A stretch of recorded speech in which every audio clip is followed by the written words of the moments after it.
understand because you are coming from Visakhapatnam, different places. Bapatla Parliament constituency lo, what is famous here and where is your support required? Industries enti, sectors emiti ante, number one is aqua and fishing, aquaculture and fishing. అందరూ గమనించవలసింది ఏంటంటే మొన్న budget ఏదైతే finance minister Nirmala Sitharaman గారు చెప్పారు, ప్రవేశపెట్టారు, ఆ బడ్జెట్లో ఈ ఆక్వా ఫిషింగ్ కల్చర్ ఏదైతే మనం ఇప్పటివరకు చాలా పెద్దోళ్ళు చేస్తారు మనం కాదని అనుకుంటున్నామో అది ఎంఎస్ఎంఈ సెక్టర్లో ఎలా తీసుకురావాలి అని ఈసారి బడ్జెట్లో ప్రవేశపెట్టారు.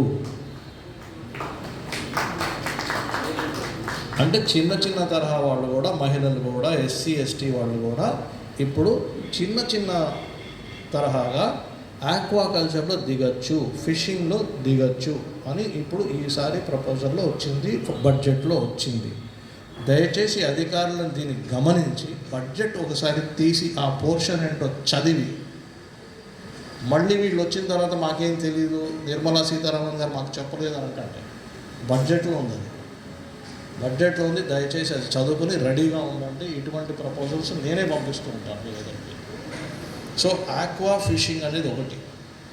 రెండోది హ్యాండ్లూమ్ అండ్ టెక్స్టైల్స్. చీరాలలో మనకు హ్యాండ్లూమ్స్, టెక్స్టైల్స్ ఉన్నాయి. అక్కడ క్లస్టర్ కూడా మనం ఏర్పాటు చేయాలి. I will give you proposal for cluster in Chirala, handloom cluster. అక్కడ కూడా మళ్ళీ మనం ఇక్కడ ఉన్నవాళ్ళు చేనేత కుటుంబాలు కానీ ఎవరైనా చేయొచ్చు కదా, చేనేత ఎవరైనా చేయొచ్చు కదా, అనుకున్న వాళ్ళు ఎవరైనా చేయొచ్చు.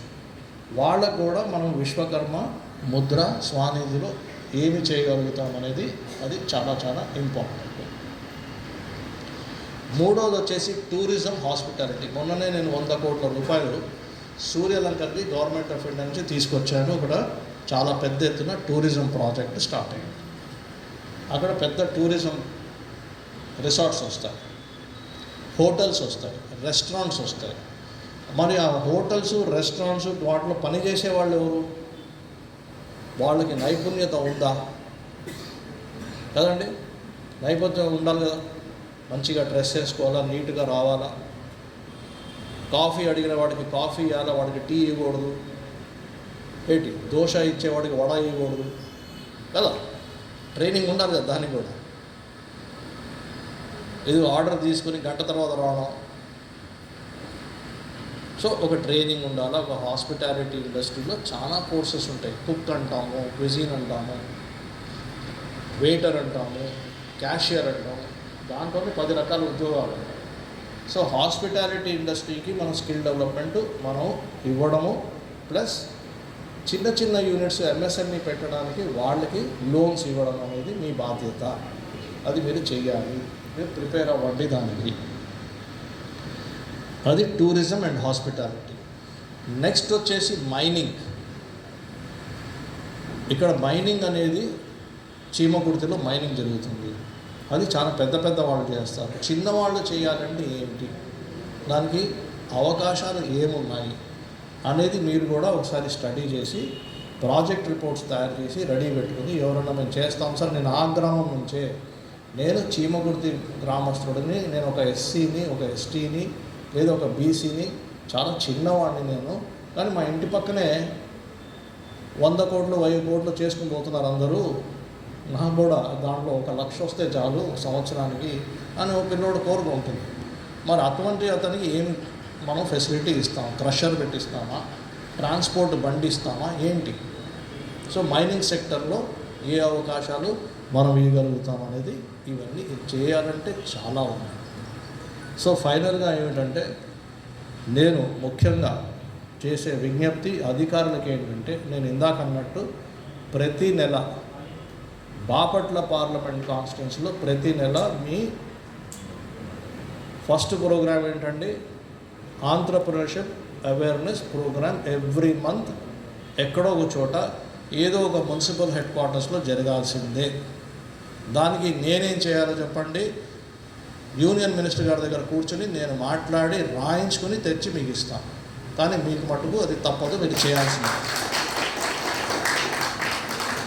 రెండవ కార్యక్రమం ఏంటంటే, సెకండ్ కార్యక్రమం entrepreneurship skill development, ESDP, entrepreneurship skill development programme, ఇందాక నేను చెప్పిన స్కై డీప్ ప్రోగ్రాము రెండు ఒకటే. దాంట్లో ఒక భాగం ఇది. నేను మిమ్మల్ని వదలను, మిమ్మల్ని పడుకోనియను. మీరు రావాల్సిందే, నా స్కై డీప్లో మీరు పాల్గొవాల్సిందే. ఈఎస్డిపి ప్రతి నెల ఎక్కడో చోట మీరు మొదలు పెట్టాల్సిందే.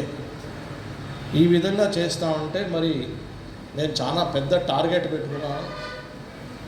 ముఖ్యంగా ఈరోజు ప్రోగ్రాం పెట్టించాను, నాకు గుర్తుంది. నేను ఎప్పుడో డేట్ ఇచ్చాను.